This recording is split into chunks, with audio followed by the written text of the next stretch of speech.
अस्सलाम वालेकुम जी। आज हम पढ़ने वाले हैं ओहम लॉ का माइक्रोस्कोपिक व्यू। यानी हम देखेंगे किसी एक पर्टिकुलर पॉइंट पे हमें जब ओहम लॉ को डिस्कस करना होता है तो हम कैसे उस फिनोमेना को डिस्कस कर रहे होते हैं। फिर हम देखेंगे drift velocity in term of applied electric field. अब इलेक्ट्रिक फील्ड में जानता हूं कि अगर आपको याद हो J is equal to sigma E, electric field intensity की टर्म में हमने माइक्रोस्कोपिक फॉर्म पढ़ी थी ओहम लॉ की। तो अब ड्रिफ्ट वेलोसिटी को भी उसके साथ इन्वॉल्व करेंगे, उसकी कैलकुलेशन करेंगे मैथमेटिकली कि कैसे वो आपके पास in term of applied field हम डिस्कस कर सकते हैं। तो जनाब, आज की मेन हेडिंग हुई Ohm's law a microscopic view. अब हम देखेंगे कि क्यों पर्टिकुलर मटेरियल ओहम्स लॉ को ओबे करते हैं, ठीक है, और क्यों नहीं करते कुछ। तो आपके पास इस सारे को समझने के लिए मुझे डिटेल में देखना पड़ेगा कंडक्शन प्रोसेस, कि कंडक्ट कैसे करती हैं चीजें। एटॉमिक लेवल पे जाके हम इस चीज को स्टडी करेंगे। तो इसमें जो चीज मेरी हेल्प करने वाली है वो है फ्री इलेक्ट्रॉन मॉडल। अब फ्री इलेक्ट्रॉन मॉडल क्या है कि मेटल्स के अंदर जैसे कॉपर है, वैलेंस इलेक्ट्रॉन्स फ्री होते हैं मूव करने के लिए, यानी वो इजीली कंडक्शन बैंड में चले जाते हैं। तो आप उनको कंडक्शन इलेक्ट्रॉन कहते हो।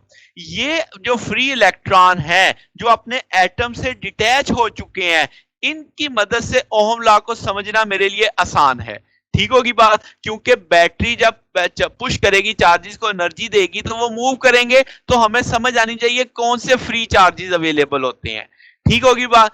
अब ये जो आपके पास मॉडल है जिसे हम फ्री इलेक्ट्रॉन मॉडल कहते हैं, ये मैक्रोस्कोपिक कंसेप्ट जो है रेजिस्टिविटी का, और जो माइक्रोस्कोपिक कंसेप्ट है यानी जिसमें ड्रिफ्ट वेलोसिटी भी आ जाएगी, चार्ज कैरियर की, यानी जो वेलोसिटी है, यानी कैरियर की वेलोसिटी तक हम जा रहे हैं, तो इसका ना माइक्रोस्कोपिक कंसेप्ट आ रहा है, तो उनको भी आपस में रिलेट करेगी।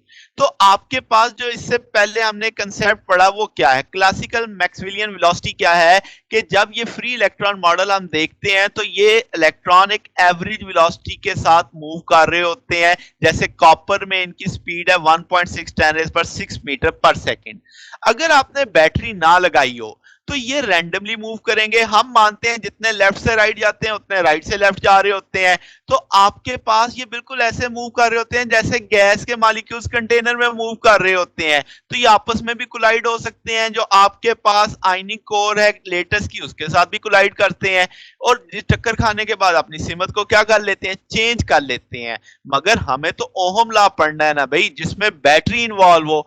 तो जब आप एक्सटर्नल फील्ड अप्लाई कर देते हैं, यानी अब आप एक बैटरी, एक पोटेंशियल डिफरेंस ला रहे हैं, लगा रहे हैं, तो क्या होगा, जब आप एक पोटेंशियल डिफरेंस लगाएंगे तो एक इलेक्ट्रिक फील्ड आ जाएगी। फिर ये जो रैंडमली मूव कर रहे थे ये अपने आप को मॉडिफाई करेंगे, तो ये एक फील्ड की जानी मूव करना शुरू कर देंगे। यानी अगर इलेक्ट्रॉन होगा तो वो पॉजिटिव एंड पे जाना चाहेगा, पॉजिटिव एंड का, अब इसका मतलब फील्ड के मुखालिफ चलना शुरू कर देगा। तो हमने उस वेलोसिटी को क्या नाम दिया था, ड्रिफ्ट वेलोसिटी का नाम दिया था, कि भाई वो एक एवरेज ड्रिफ्ट वेलोसिटी के साथ क्या करना शुरू कर देंगे, मूव करना शुरू कर देंगे। तो ये जो सारी डिस्कशन थी ये तो हमने पहले पढ़ी हुई है। अब हम इसको जरा रिलेट करते हैं मैथमेटिकली। तो अब इसमें जो है कुलयन का जो कंसेप्ट है, रोल है, वो देखते हैं कि आइडियल और रियल मेटेलिक क्रिस्टल में कैसे देखी जाती हैं। अब जो हम आइडियल की बात पहले कर लें तो हम कहते हैं भाई आइडियल क्रिस्टल वो है जिसमें कोई भी डिफेक्ट और इंप्योरिटी नहीं है, सारे एटम्स अपनी अपनी ओरिजिनल पोजीशन पे हैं और उनमें कोई भी दूसरी फॉरेन बॉडी या कोई भी इंप्योरिटी शामिल नहीं है, और 0 केल्विन के ऊपर आपके पास इनमें कोई भी कुलयन नहीं होती। यानी आपके पास जो एटम्स की ऑसिलेशंस हैं वो इतनी कम हम कहते हैं सीज हो जाती हैं, जिससे टकराव होने के चांसेस बेहद बेहद कम हो जाते हैं, निग्लिजिबल इफेक्ट हो जाता है। तो ये क्वांटम फिजिक्स हमें बता रही होती है। तो इसका मतलब जब हम आइडियल केस देख रहे होते हैं तो बहुत कम टेम्परेचर के ऊपर आपके पास कुलयन का कोई कंसेप्ट नहीं है। ठीक है, और उसमें कोई इंप्योरिटी भी नहीं होगी क्रिस्टल में। मगर जब हम रियल फैक्टर पे आते हैं तो आपके पास एटम मेन पोजीशन के गिर्द वाइब्रेट कर रहे होते हैं। आप रूम टेम्परेचर की बात कर लो, एट सम टेम्परेचर टी पे बात कर लो, कि वो अपनी मेन पोजीशन के गिर्द रैंडमली क्या कर रहे हैं, वाइब्रेट कर रहे होते हैं, और उनमें इंप्योरिटीज भी होती हैं, यानी फॉरेन एटम प्रेजेंट होते हैं वहां पे। तो इसका मतलब ये है कि अब क्रिस्टल में इम्परफेक्शन भी है और वो वाइब्रेशन भी है, और वहां पे यानी कोई ना कोई एटम मिसप्लेस है, उसकी जगह कोई दूसरा एटम भी प्रेजेंट है। तो ये सारे मामलात रियल मेटेलिक क्रिस्टल में मौजूद होते हैं, यानी एटॉमिक वाइब्रेशंस भी होती हैं, फॉरेन एटम्स भी मौजूद होते हैं, और कोई ना कोई मिसिंग एटम या डिस्प्लेस एटम वाली कंडीशन भी होती है।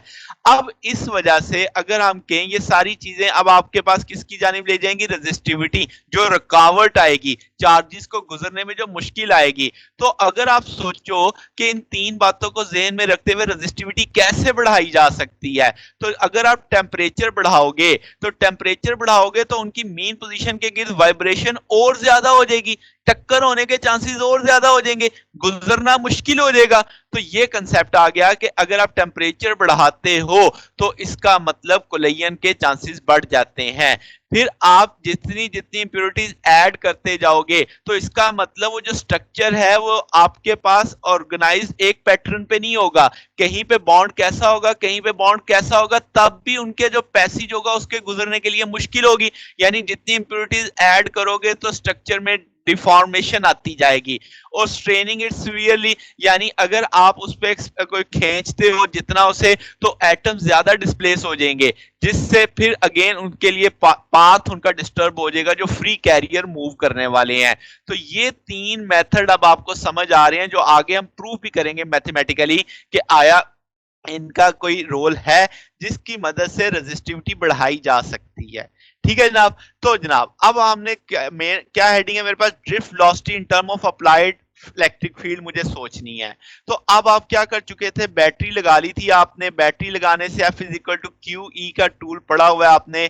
अब मैं क्यू की जगह स्मॉल ई प्लेस कर रहा हूं। न्यूटन का सेकंड लॉ आपको क्या बताता है, F is equal to m में, तो ए बराबर आ जाएगा F बाई एम। एफ की वैल्यू क्या आ गई, ई तो वो आपने प्लेस कर दी, तो ये इक्वेशन नंबर 1 बन गई आपकी।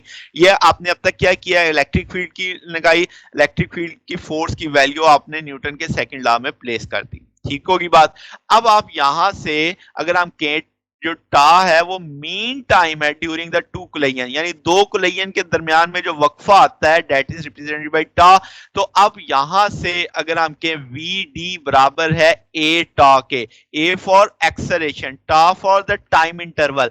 तो अब आपके पास यहां से हम कह सकते हैं कि भाई कि आपके पास ए की वैल्यू क्या है, ई डिवाइडेड बाई एम, वो हम इक्वेशन 1 से ले आएंगे, इक्वेशन 2 में प्लेस कर देंगे, तो इक्वेशन 3 बन जाएगी आपके पास।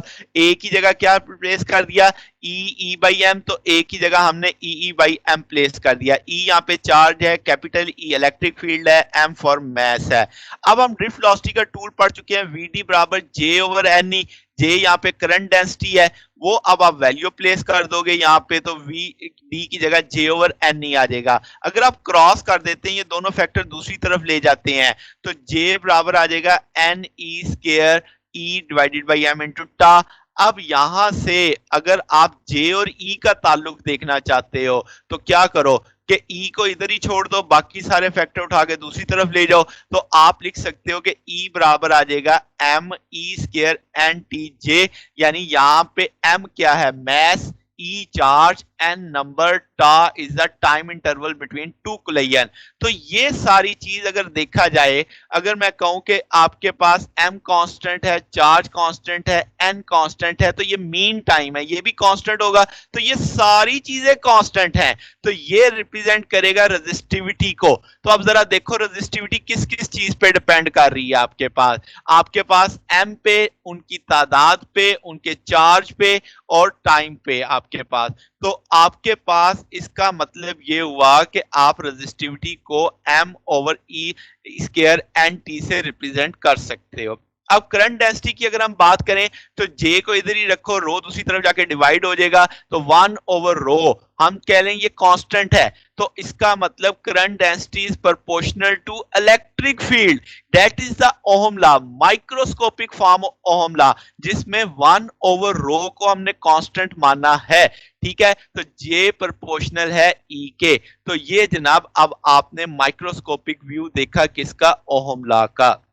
तो जनाब आज के टॉपिक में आपने क्या देखा कि हमने पहले एक जो चार्जेस की मोशन को स्टडी किया कि फ्री इलेक्ट्रॉन मॉडल के तहत जब चार्जेस मूव कर रहे होते हैं तो वो फ्री इलेक्ट्रॉन हमें मिलते कहाँ से हैं। फिर हमने बैटरी के साथ उनका बिहेवियर देखा कि बैटरी लगने से वो ड्रिफ्ट वेलोसिटी के साथ मूव करते हैं।